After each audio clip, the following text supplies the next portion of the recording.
Hello, this is Aisha Price. Hello, this is Aisha Price, and we are going to be talking about social media marketing. Social media marketing is a huge concept that a lot of individuals have to utilize with business now in order to reach our market, reach our clients successfully. In order to do this correctly, you really need to develop some discipline. I will say that. Opening social media accounts is great.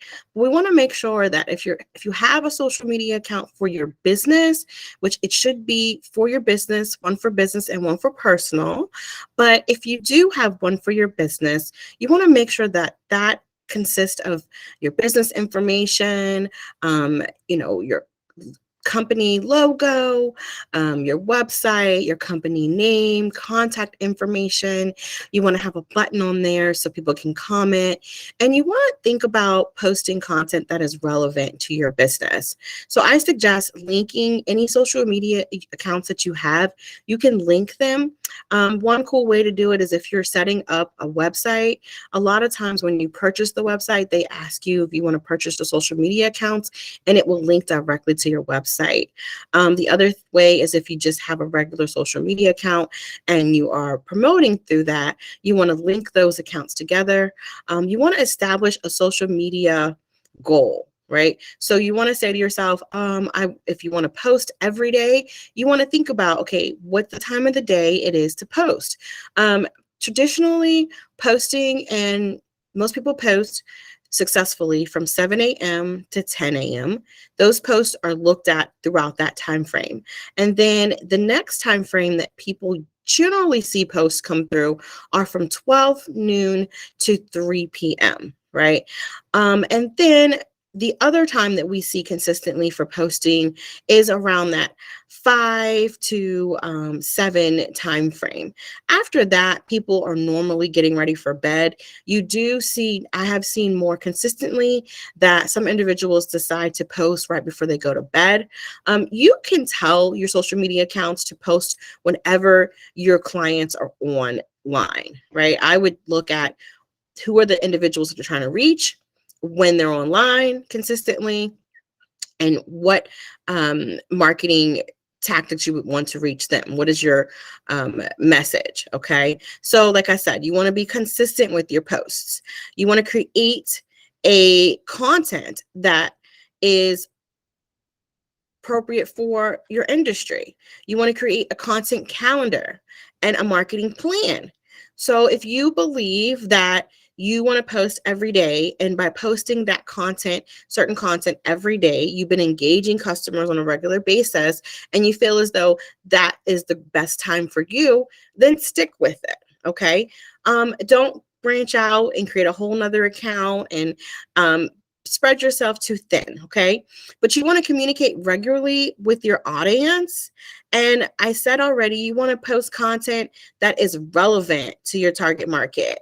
You also want to automate your posts, like I mentioned before, and you want to use media tools to help you market your company. When I say media tools, I mean things like Meta and Buffer and Reels. You want to use some of the YouTube tools. There's a lot of different tools. You want to use clip art, you want to use video, you want to use Boomerang. There's so many different applications now that you can use to create content.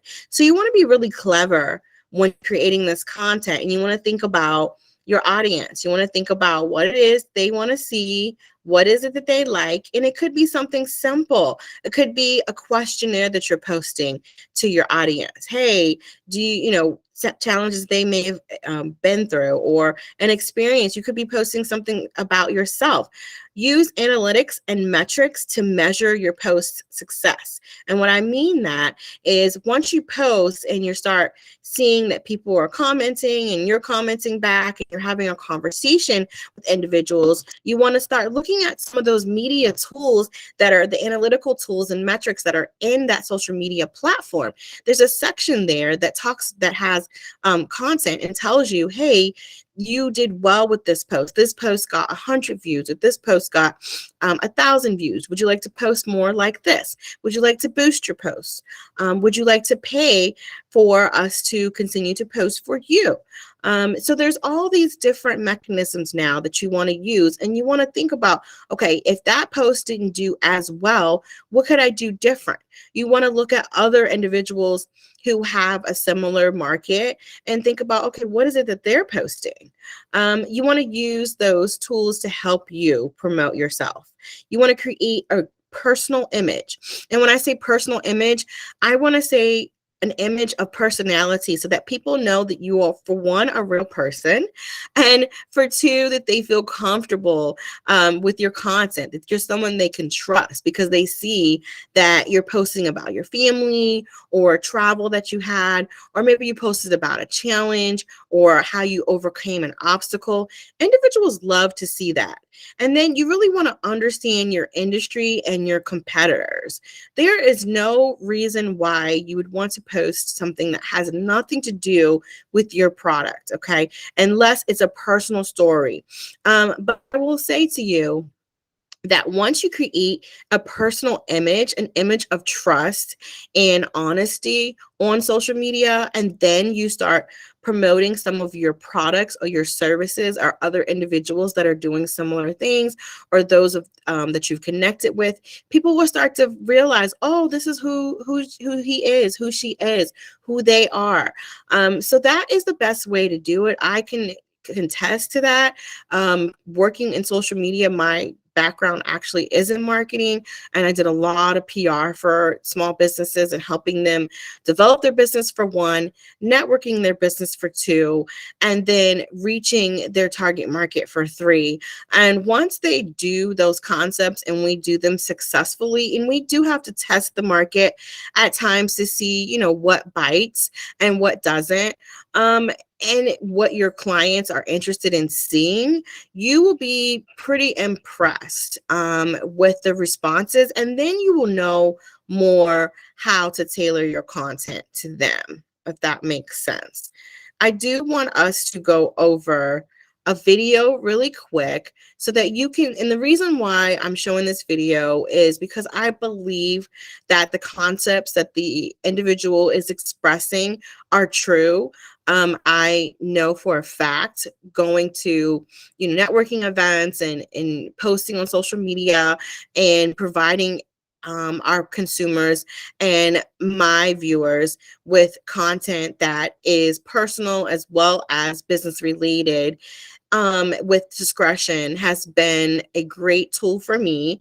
And I do utilize the tools. And when I start to see that one of my media may be doing better than the other, for example, I do a lot of reels and videos, and I add words and sayings and content.